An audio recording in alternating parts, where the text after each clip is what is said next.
राजस्थान में राजा गंगाधर राव जो राजकाज में बड़े प्रवीण, हर विद्या में बहुत ही निपुण थे। राजकाज करते हुए बहुत समय बीत गया।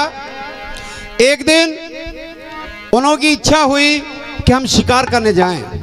तो शिकार करने के लिए राजस्थान में देखिए शिकार करना मामूली बात नहीं है, क्योंकि चारों तरफ रेत, हरियाली कहीं नहीं। फिर भी उन्होंने मंत्री से कहा कि मंत्री कल हम भोर में ही शिकार के लिए चलेंगे, आप हमारे साथ चलना।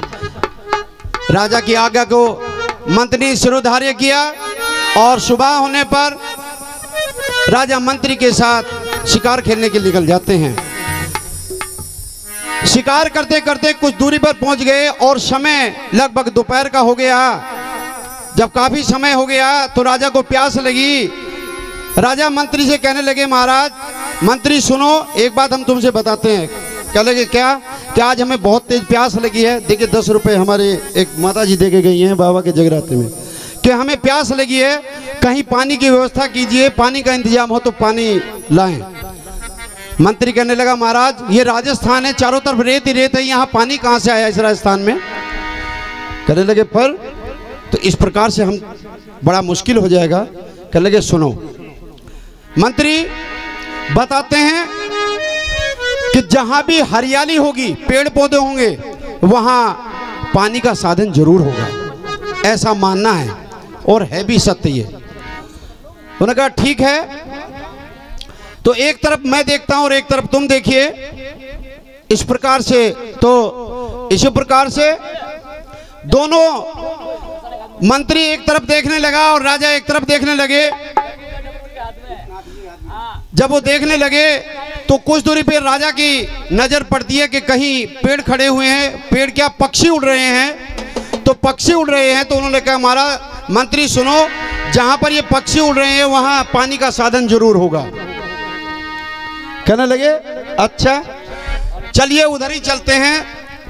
राजा और मंत्री दोनों उधर की तरफ चलते हैं और जाकर के देखते कि वहां एक बगीचा और उसके ऊपर पक्षी मंडरा रहे हैं।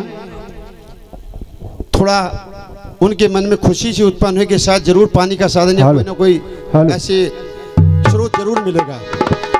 वहां पहुंच करके उन्होंने देखा एक सुंदर तालाब है और तालाब के किनारे जैसे ही पहुंचे तो तालाब में क्या देखते रहे, 4 स्त्रियां नहा रही हैं और स्त्रियां इस प्रकार से अवस्था में थे जिनको देखना नामुमकिन था, यानी इनको देख नहीं सकते। जब स्त्रियों की ऐसी दशा देखी तो उनमें से राजा कहने लगा मंत्री से कि मंत्री सुनो, कि पानी की बात तो गई दूर, कि यहाँ तो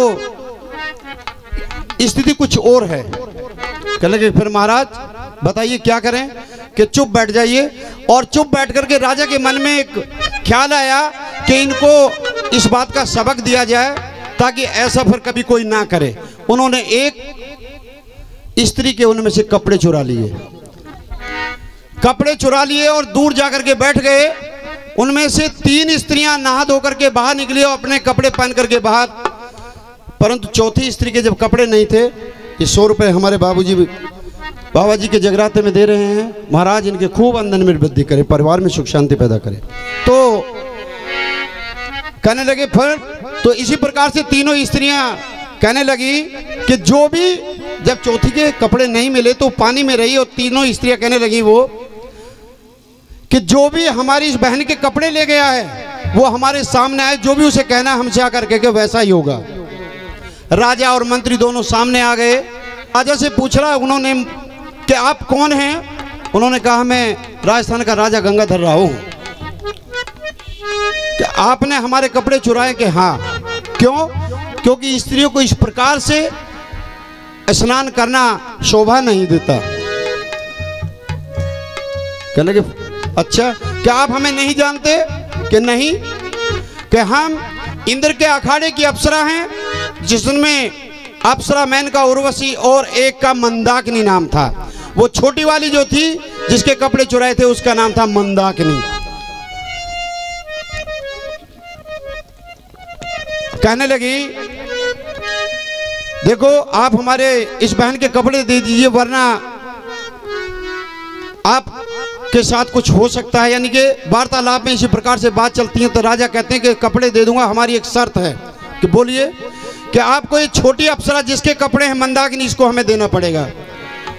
वे तीनों अप्सरा कहने लगे आप कपड़े दे दीजिए, हमारे साथ आपको इंद्र के अखाड़े में चलना पड़ेगा और वहीं से आपको ही प्राप्त हो सकते, वरना हम नहीं ऐसा कर सकते। राजा ने इस बात को स्वीकार किया और उनके साथ इंद्र के अखाड़े में पहुंच गए।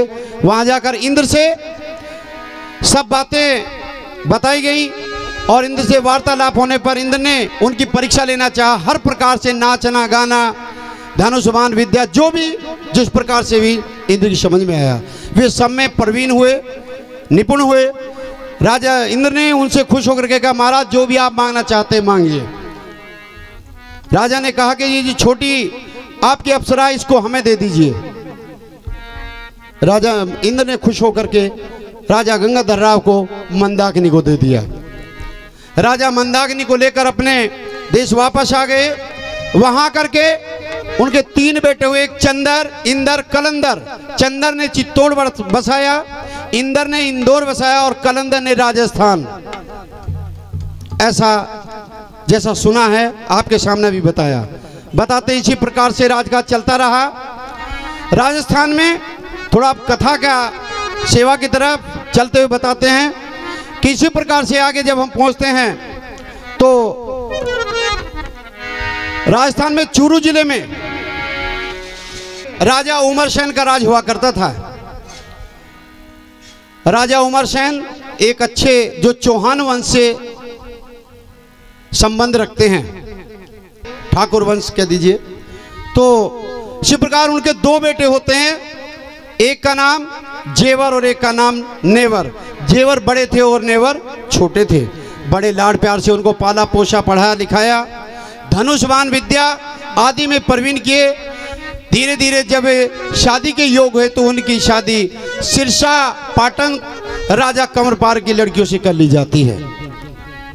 कंवरपाल के यहाँ 4 लड़की थी, आछल माछल काछल बाछल। बाछल और काछल, बाछल बड़ी थी राजा जेवर के लिए और काछल छोटी थी राजा नेवर के लिए। बड़ी धूमधाम से शादी हुई, घर में खुशियां मनी। समय बीतता चला गया परंतु उनके यहाँ कोई भी संतान नहीं हुई। जब देखिए किसी के यहाँ कोई संतान नहीं होती है तो बड़ा दुख होता है। सभी छोटे बड़े सब जानते हैं और स्त्रियां खास तौर से। आदमी तो अपना समय इधर उधर गुजार लेता है, कोई कहेगा अरे तेरे बालक का नाम है, कोई कुछ कहेगा, आदि आदि बहुत सारी बात। स्त्रियां कहती कुछ नहीं, इस बात का बहुत दुख करती हैं। समय काफी निकल जाने पर उनके यहाँ जब कोई संतान नहीं तो राजा एक दिन अपने महल के बाहर घूम रहे थे। जब घूम रहे थे तो उन्हें देख करके एक महत रानी ने, जो रोज झाड़ू लगाने महल के यहाँ आती थी, उसने मुंह फेर लिया और कहने लगी मैंने आज ऐसे निर्वंशी का मुंह देखा है, पता नहीं सुबह से शाम को खाना मिलेगा या नहीं। यह बात राजा ने जब अपने कानों से सुनी, राजा को बड़ा दुख हुआ और जाकर के अपनी महल में गुमसुम उदासी स्थिति में जाकर के बैठ गए। आगे की कथा यहाँ से भजनों के माध्यम से जयवीर सिंह कसाना। कह दो सच्चे दरबार की। महाराज। हाँ महारानी। आज ये बताइए, मैं आज सुबह से आपको देख रही हूँ, जय हो, आप इतने उदास क्यों नजर आ रहे हैं? मेरी उदासी का क्या आपको मालूम नहीं है महारानी? नहीं नहीं, मुझे कुछ नहीं पता महाराज। नहीं महारानी, आपको मैं पता आपको है? देख करके ये पूछ रही हूँ कि आप मुझे अपनी उदासी का कारण बताइए। नहीं महारानी, आपको पता है? मुझे नहीं पता जी। महारानी, हम निर्वंशी हैं। हमारी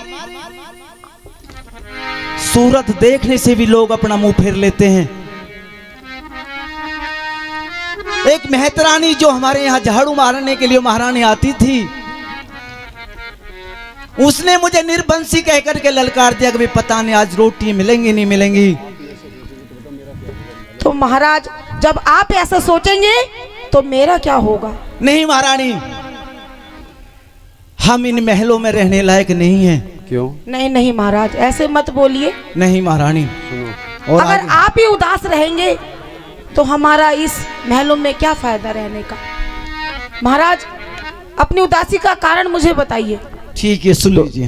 अरे सुन बाछल रानी,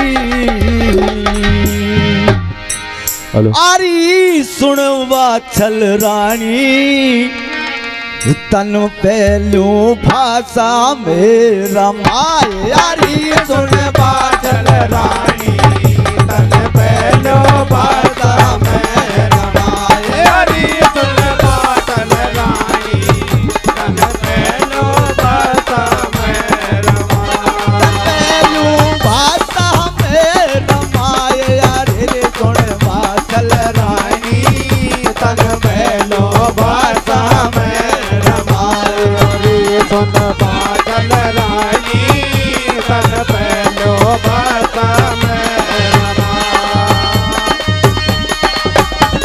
हेलो,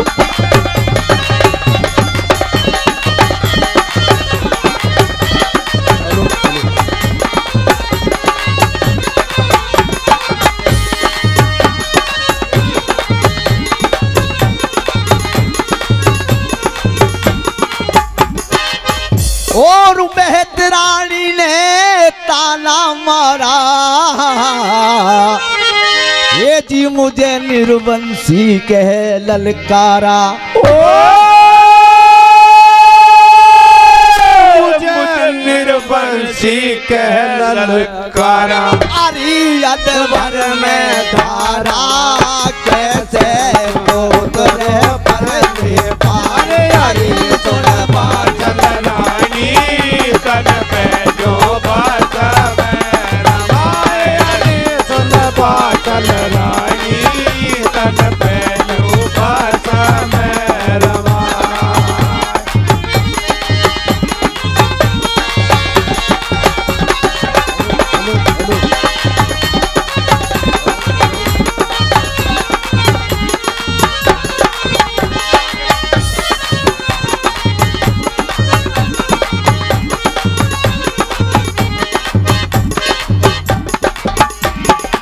और बाछल राजा को समझावे, अरे वो तो रो रो नैन बहावे। वो तो रो रो नीर बहावे। अरे पंडित बुलवावे, पतरे कहाले सुनाए।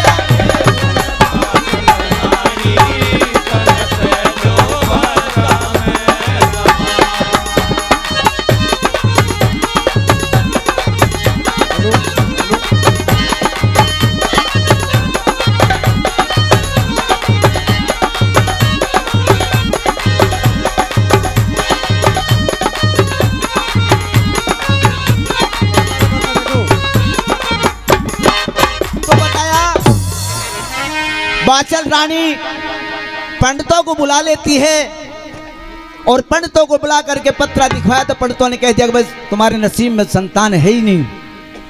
बाकी कहते हैं कि वे पुण्य की जड़ हरी है। बाग बगीचे लगवाओ, मंदिर पाठशाला बनवाओ, ना जाने तुम्हारा उद्धार हो जाते किस तरह बताया है। अरे सुन बाछल रानी, तन पहलू भाषा मेरा माए। अरे सुन बाछल रानी, तन पहलू भाषा तनु भाषा मेरा माए। अरे तुम बाछल रानी, तन पहलू भाषा मेरा माए।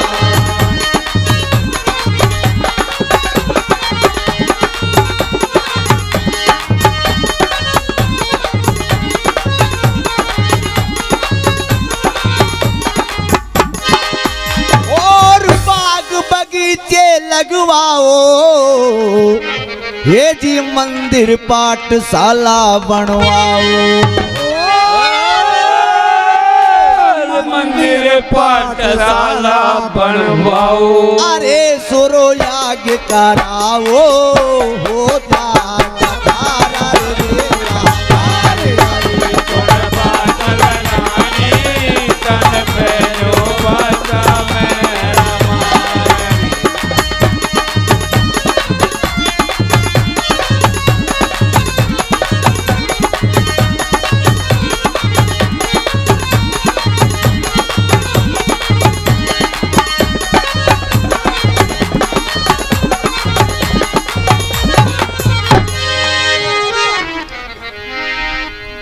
तो पंडितों ने बता दिया कि भाई आपके नसीब में तो संतान है ही नहीं।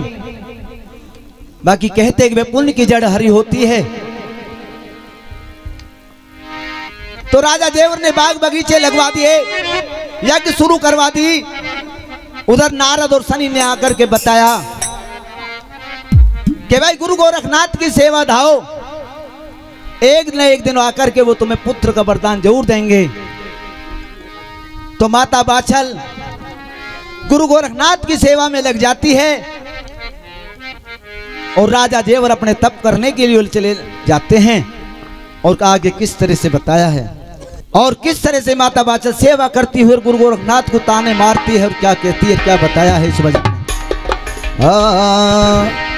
ये रे रो रो अरे जी करे दुखियारी, ये रे रो रो अरे जी करे दुखियारी। ओ मेरी आज सुनो गोरखनाथ, अरे रे बिन बेटा सुनी। ओ मेरी आज राख दे लाज,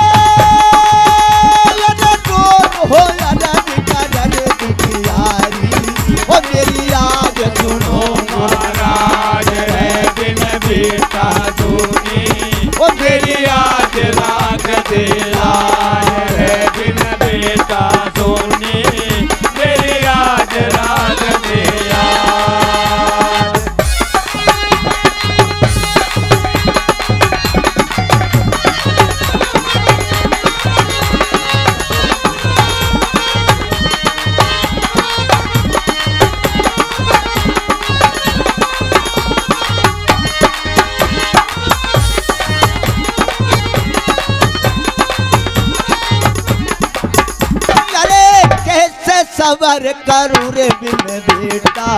वो मेरी फाटी जाते छाती रे मेरी फाटी जाते छाती। तो कैसे सबर करूँ रे बिन बेटा, मेरी फाटी जाते छाती रे मेरी फाटी जाते छाती। बिन बेटा नहा दूजा रे जग में, वो कोई दिखे नहीं मारती रे, कोई दिखे नहीं मारती। बिन बेटा ना दूजा जग में, कोई दिखे नहीं मारती रे, कोई दिखे नहीं मारती। पहड़ी में खड़ी में मर जाती, वो मेरे हुई नहीं औलाद रे बिन बेटा सुनी। मेरी याद राख दे लाज रे बिन बेटा सुनी। मेरी याद राख दे लाज।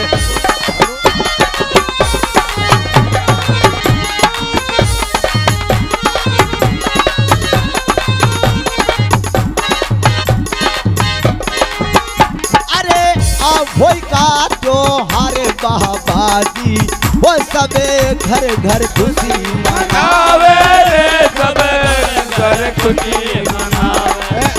होई का त्योहार बाबाजी, सब घर घर खुशी मनावे रे, सब घर घर खुशी मनावे। अरे थाल सजा कर जोत जड़ा के, वो बेटे के तिलक लगावे, बेटे के तिलक लगावे। थान सजा के जोत जला के, बेटे के तिलक लगावे रे, बेटे के तिलक लगावे।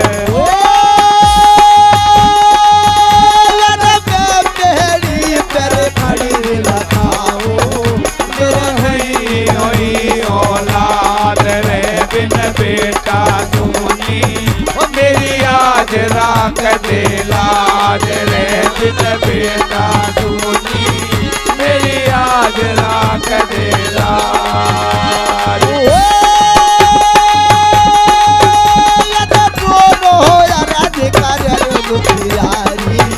मेरी आज सुनो रे महाराज रे बिन बेटा सुनी।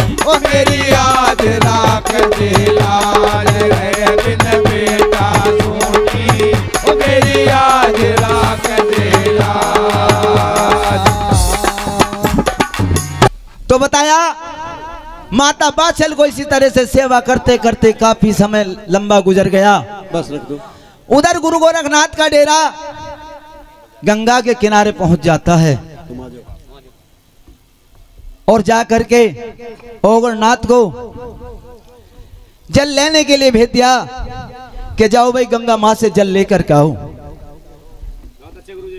तो ओगरनाथ ने, गंगा माँ ने ओगरनाथ को जल देने से इनकार कर दिया। बता दिया कि भाई अपने गुरु को मेरे पास भेज दो। कह लगा मैं गुरु गोरखनाथ का चेला हूं। गंगा माँ अपने रूप में आकर के कह लगी मैं जानती हूँ गोरखनाथ को यहीं भेज देगा। ये बात आकर के ओगरनाथ ने बाबा गुरु गोरखनाथ को बता दी। तो गोरखनाथ को क्रोध में आकर के धूने पे से उठ करके गंगा माँ को तोमी में ले लिया। तोमी में ले लिया। अटपहर के लिए गंगा माँ हाथ जोड़ करके खड़ी होगी कि हे गोरखनाथ, मेरे अंदर जितने कीड़े मकोड़े हैं ये सब मर जाएंगे, ऐसा मत करो। और मैं तुम्हें दर्दरेवा में तुम्हारी बात चल जो बरसों से सेवाधारी है, मैं तुम्हें उपाय बताती हूँ, आपको दर्देवा जब जाना है। तो गंगा माँ और गुरु गोरखनाथ के किस तरह से सवाल जवाब होते हैं और क्या बताया है।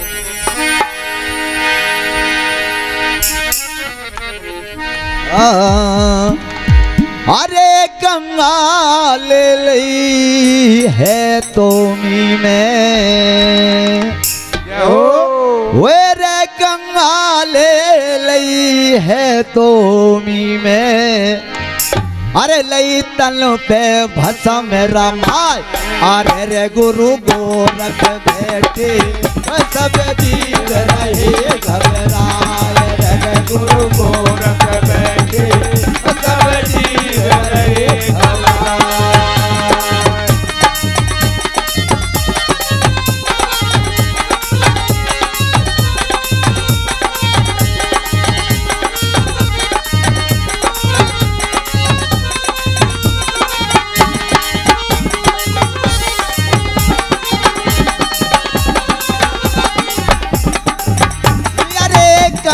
कहने लगी रे गोरख से, तुम्हें सुन लो बात हमारी रे, तुम सुन लो बात हमारी। गंगा कहने लगी रे गोरख से, तुम सुन लो बात हमारी रे, तुम सुन लो बात हमारी। माता बाचलवान बसे है एक बेटे की दुखियारी, एक बेटे की दुखियारी। माता बाचलवान बसे एक बेटे की दुखियारी रे, एक बेटे की दुखियारी।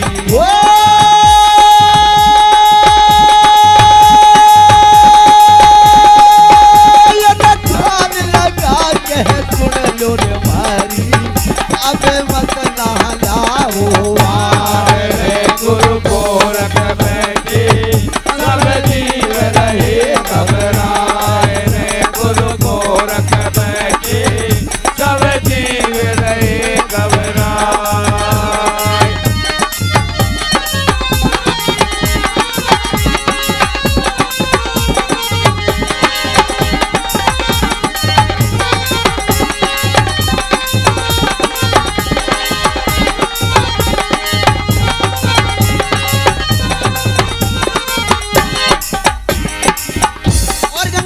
लगी गोरखनाथ से, हे गोरखनाथ, और भी मैं तुझे उपाय बताती हूँ जो तुझे काम करने हैं।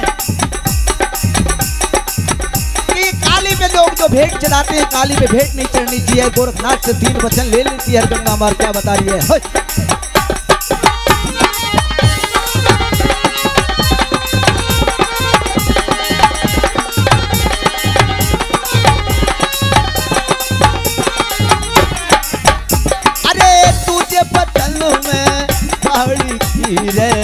तुम्हें जाके भेंट छुटाना रे, तुम्हें जाके भेंट छुटाना। तुझे वचन में काली की रे, तुम जाके भेंट छुटाना रे, तुम जाके पेट छुड़ाना। वो ताजा नारियल गोला चढ़ा के वो जीवों की जान बचाना। जीवों की जान बचाना। वो ताजा नारियल गोला चढ़ा के जीवों की जान बचाना रे, जीवों की जान बचाना।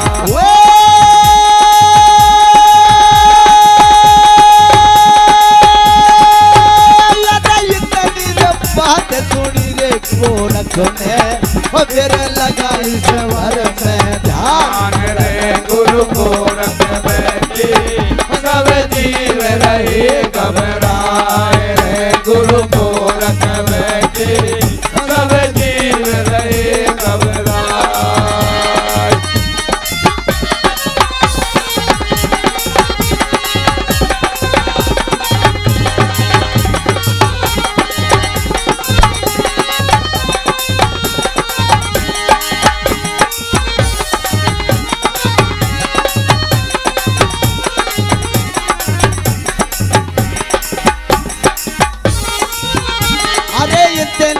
बात सुनी गोरख ने और फिर ओगड़ को बुलवाया रे, फिर ओगड़ को बुलवाया। ओ इतनी बात सुनी रे गोरख ने फिर ओगड़ को बुलवाया रे, फिर ओगड़ को बुलवाया। अरे तुम में तह गंगा रे छोड़ी ओ बागड़ का ध्यान लगाया।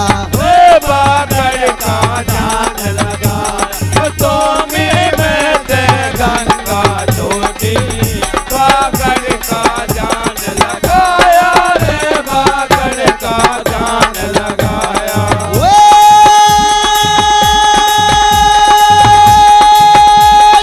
भूख प्यास सह व्याकुल हो गए और फिर लगाई इंदर में ध्यान रे, गुरु गोरख बैठे सब जीव रहे घबराए रे, गुरु गोरख बैठे